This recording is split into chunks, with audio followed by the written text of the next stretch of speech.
Welcome to Global Dispatches, a podcast about foreign policy and world affairs. I'm your host, Mark Leon Goldberg, editor of UN Dispatch. And in this show, we discuss topical global issues, have conversations with foreign affairs thought leaders and newsmakers, and give you the context you need to understand the world today. Go to globaldispatchespodcast.com to learn more. And now on with the show. The United States has a long history of supporting refugees and asylum seekers. Until the Trump administration took office, the U.S. was the single largest country for refugee resettlement.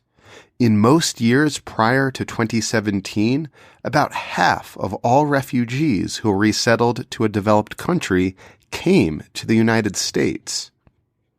Soon after taking office, however, the Trump administration began an unprecedented rollback of U.S. support for global refugees. By comparison, in the last year of the Obama administration, the White House authorized the resettlement of over 100,000 refugees in the U.S. In the last year of the Trump administration, that number was not to exceed 15,000. Beyond refugee issues, the Trump administration has enacted policies in the southern U.S. border that also upended decades of U.S. policy on granting asylum to people fleeing persecution. Now, with Trump leaving office, the incoming administration has an opportunity to reset America's approach to refugees, asylum seekers, and international migration more broadly. On the line with me to discuss some of the concrete steps the incoming Biden-Harris administration may take on these issues is Nazanin Ash, Vice President for Global Policy and Advocacy at the International Rescue Committee. We kick off discussing the ways in which refugee and asylum policy have historically enjoyed bipartisan consensus here in the U.S. We then have a longer discussion about the ways in which the incoming Biden-Harris administration can reassert U.S. leadership on these issues, including through some key multilateral platforms. I'm confident you will learn a lot from this episode. I know I did, and I think Nazanin Ash was perfectly situated to discuss these issues because the International Rescue Committee, while a refugee resettlement agency here in the U.S., also, of course, has a global footprint as one of the larger international humanitarian organizations. Today's episode is produced in partnership with the Better World campaign as part of a series examining the opportunities for strengthening multilateral engagement by the new Biden-Harris administration and the incoming 117th Congress. To learn more and access additional episodes in this series, please visit getusback.org. And now here is my conversation with Nazanin Ash, Vice President for Global Policy and Advocacy at the International Rescue Committee. So, just to take refugee admissions as an example, the program has a 40-year history of bipartisan consensus on humanitarian protection and admitting high levels of refugees for admission to the United States. The average across both Republican and Democratic administrations over the 40-year history of the program that preceded the Trump administration was 95,000 a year, with some of the highest levels of refugee admissions happening under Republican presidents. So we definitely see the Trump administration's reversal of decades of consensus as the exception and not the rule.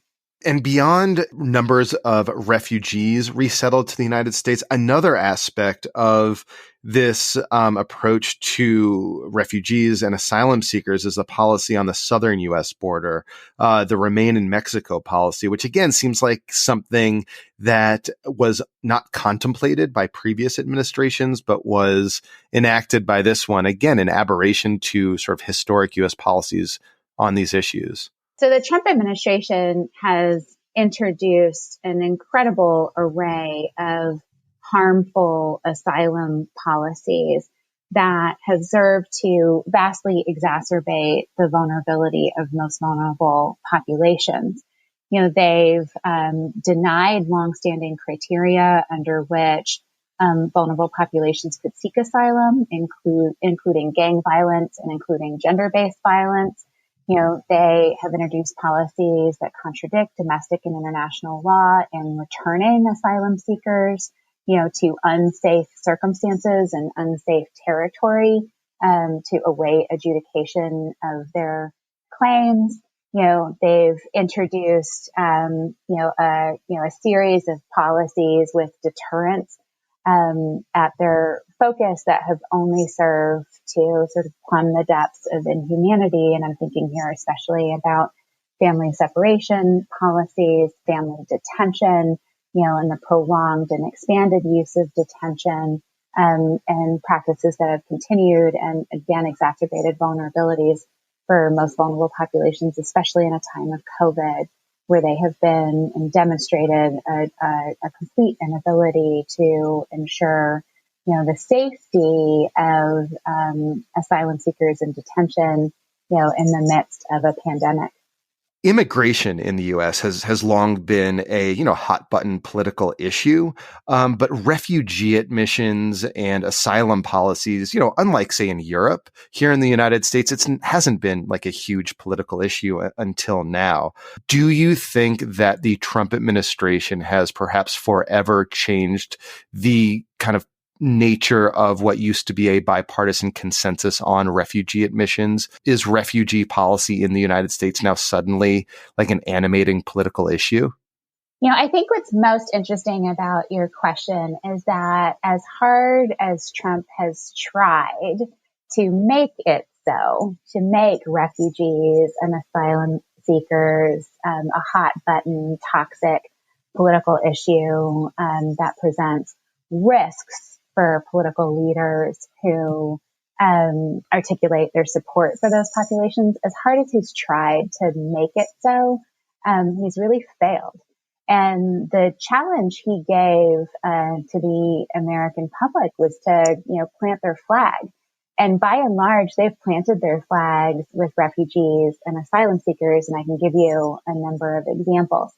I think the sea change that's really happening across our domestic politics is obscured by, what happens at the federal level, where the Trump administration has incredible executive authority to implement harmful refugee and asylum policies. And so, the decline in the what's called the presidential determination for refugee admissions annually, has gotten a lot of coverage. And of course, Trump has aggressively used his bully pulpit to denigrate refugees. But what we see reflected across state and local governments, and indeed across the American public, is a really different story. So, for example, in 2019, the Trump administration issued an executive order that asked state and local governments, political leaders, to affirmatively and publicly provide their consent before refugees could be resettled in their states and localities. And before a judge issued an injunction on the executive order, 43 governors, including 19 Republicans, publicly declared their support and consent for admitting refugees. That's a sea change from 2015 and 2016, when 31 governors across the United States, including Republicans and Democrats, were seeking to restrict refugee admission. Similarly, in 2015 and 2016, we saw hundreds of pieces of negative anti-refugee legislation promulgated at the state and local level. But last year, pro-refugee legislation outpaced negative refugee legislation by 2-1. And if you look at it's fascinating, right? And fascinating. So it's like it's basically a reaction against the harsh policies and rhetoric of the Trump administration. Yes. He asked the American public to plant their flag, and they planted their flag with refugees. I'll give you one last example, which is reflected in Pew polling. where we see the highest levels of support for refugees and asylum seekers. By and large, by majorities, the American public believes that the U.S. should be a place of refuge for those fleeing violence and persecution. And the increase was driven by an 18 percentage point increase among Republicans. I'm glad to be speaking with you from the International Rescue Committee because, correct me if I'm wrong, but you are the largest secular refugee resettlement agency in the U.S., right? That's right. And okay. Uniquely, we serve vulnerable populations across the arc of crisis. So we are an international humanitarian organization. We work in 40 countries overseas, directly in the midst of conflict in places like Yemen and Syria, also in those countries of first refuge, and we resettle refugees in 25 cities across the United States. So this, to me, gives you a broad perspective on which to, articulate what a more forward-looking agenda for refugee issues might look like, both here in the United States and as the United States supports refugee issues around the world. So I have to imagine now, as a advocacy and policy officer with this organization, you have kind of like a wish list, I would imagine, of the incoming administration. Yeah. Would you maybe kind of just go through what are some of your top priorities for the incoming administration, both in terms of, say, domestic policy, but also internationally? It's a great question. And we are, so excited to work with an incoming Biden-Harris administration that has already articulated, very robust commitments to refugees and asylum seekers. So, you may have seen that President-elect Biden, announced a commitment on World Refugee Day to restore the refugee admissions level to 125,000 refugees annually in the first year of his administration, and increasing it every year afterward. That anchors what we would identify as one of the most critical priorities for an incoming Biden-Harris administration: to restore U.S. humanitarian leadership at home by rebuilding, reimagining, reinvigorating the refugee admissions program, by reversing harmful Trump administration asylum policies, and indeed building back better an asylum system that had tremendous weaknesses that preceded the Trump administration. But then leveraging that, that humanitarian leadership at home to rebuild global resettlement commitments. What we've seen during the Trump administration has been, the ability of the U.S. to lead a race to the bottom. So globally, refugee resettlement slots have dropped by over 50%. There were 37 countries that were committed to refugee resettlement at the end of the Obama administration. Today, we have just 25 countries that are resettling refugees.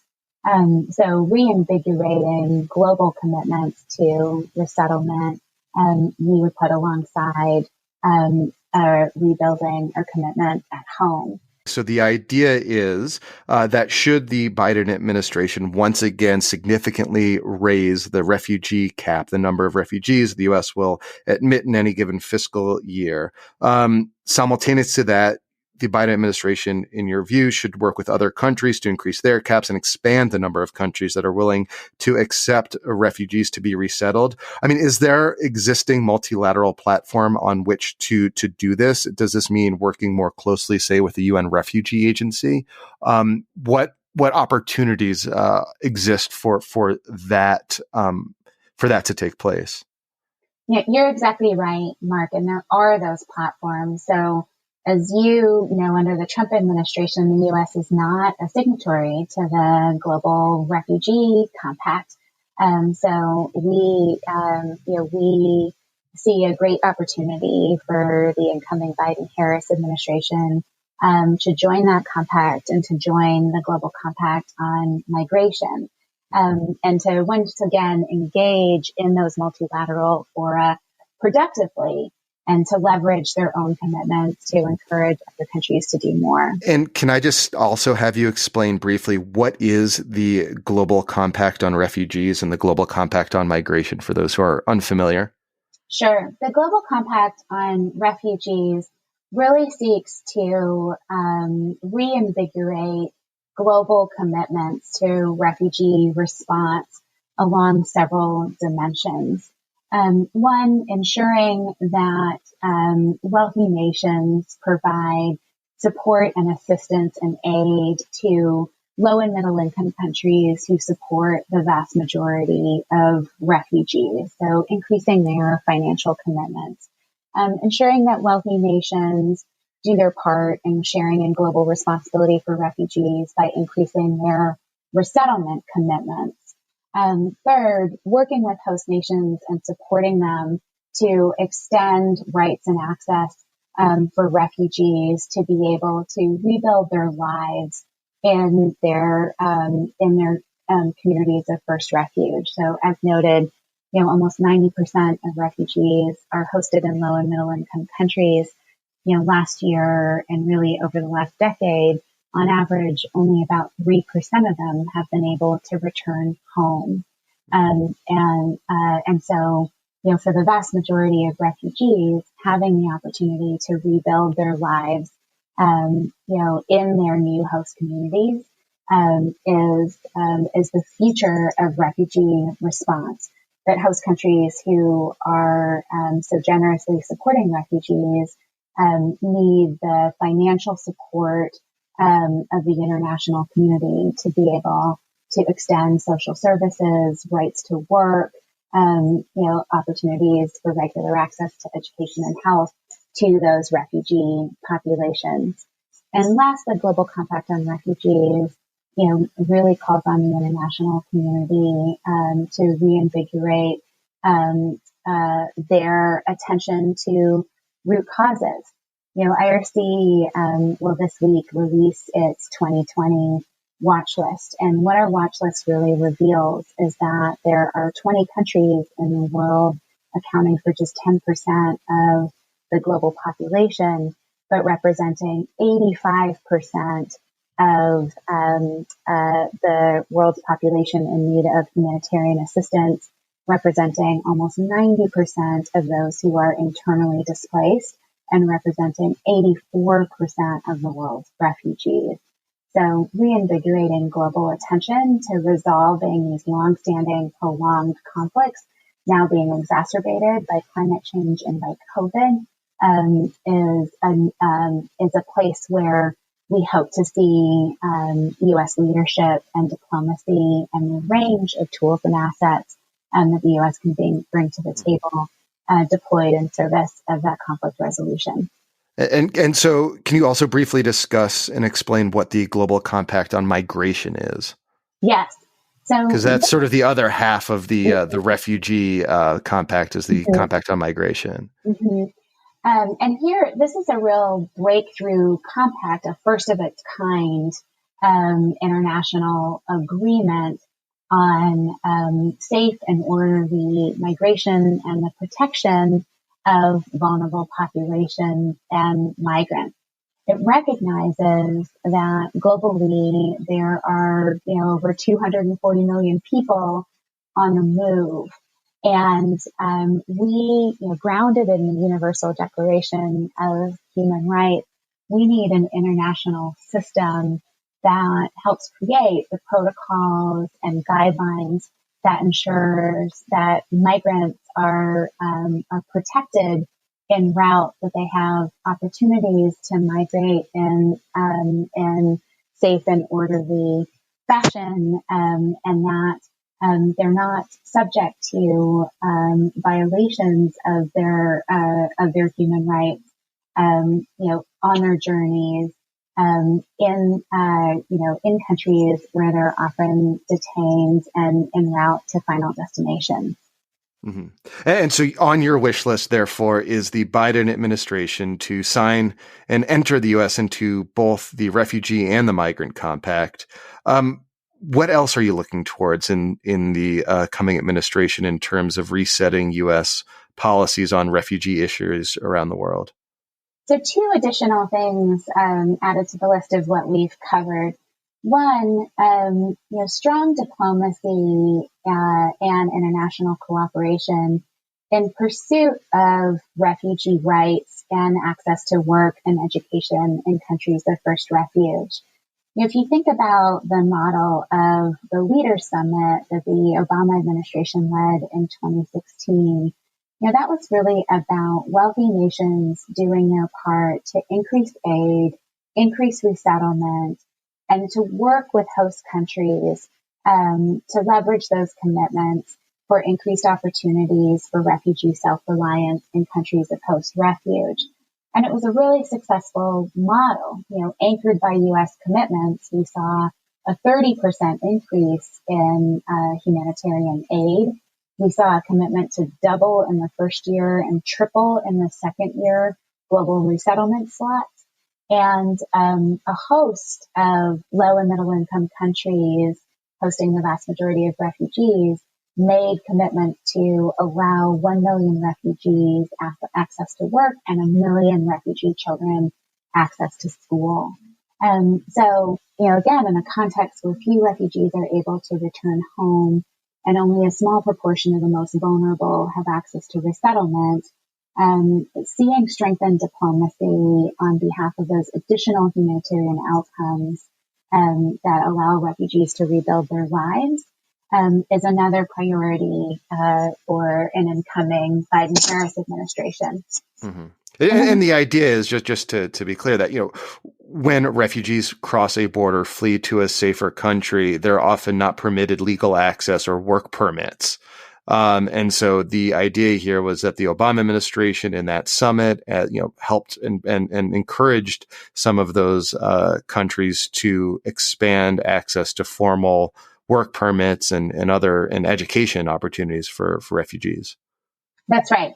They're most often, very few countries allow refugees unfettered right to work. Few countries allow refugees freedom of movement to be able to go where there are work opportunities. Few countries, less than 50%, offer refugee children opportunities for regular education. And when you have prolonged refugee crises, refugee crises now on average last 10 years or more, you're talking about multiple generations denied the opportunity for education or work. Mm-hmm.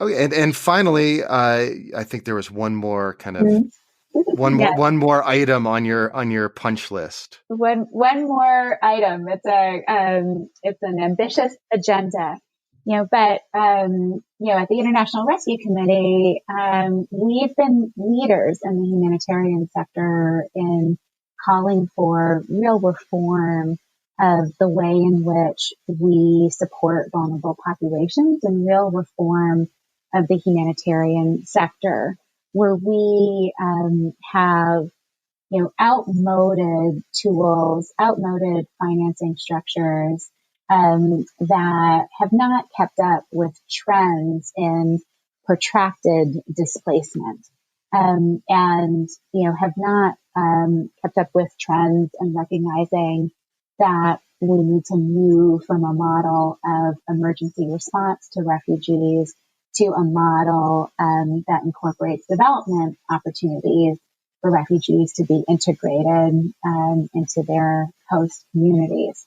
So we'd love to see the incoming Biden-Harris administration re-engaging productively with a multi-lateral system, that has done a tremendous job of responding to ever-increasing populations in need of assistance at a time when, the world has been engaged in a global retreat from their humanitarian obligations. And so, as we call on an incoming Biden-Harris administration to, lead a global race to the top and meeting humanitarian obligations. There's also a need to help support and reform, the international organizations and the multilateral system to be able to be more resilient and more responsive to these long-term trends. And finally, are you confident, or how confident are you that the Biden administration will actually do those things that you just suggested, will say, sign the refugee and migration compacts and engage on the kind of reform agenda that you just articulated? I have a great degree of confidence in the incoming Biden-Harris administration to take on these global challenges. I say that because there's both a moral obligation to do so, a call from the American public to do so, but also a strategic imperative. Humanitarian crises left unattended have a terrible history of fomenting ongoing regional instability and further crises. And that's really the story that's told, by the statistics I shared from our 2021 watch list analysis. Without sort of appropriately addressing humanitarian need and the needs of vulnerable populations, without rolling up your sleeves and really seeking to stem these ever-proliferating conflicts that are driving record numbers of global displacement, what we see is increasing currents of instability and conflict. When people turn away from their humanitarian obligations, again, that has humanitarian impact, but also strategic impact. Of the last, the largest, of the 15 largest returns of refugees that have happened since the 1990s, a third of them have resulted in the resumption of conflict. The turning back of asylum seekers at the U.S. southern border has created an emergency and a humanitarian crisis that is creating a crisis on the U.S. southern border and exacerbating crises for our ally in Mexico. So there's both a moral imperative and a strategic imperative to be responsive to humanitarian needs. Well, thank you. Thank you so much for your time. Thank you so much, Mark. All right. Thank you all for listening. Thank you to Nazanin Ash. That was very helpful. And thank you also to the Better World Campaign for this partnership. And again, please do visit getusback.org to learn more about the opportunities for multilateral engagement for the new Biden-Harris administration and the incoming 117th Congress. All right, we'll see you next time. Bye.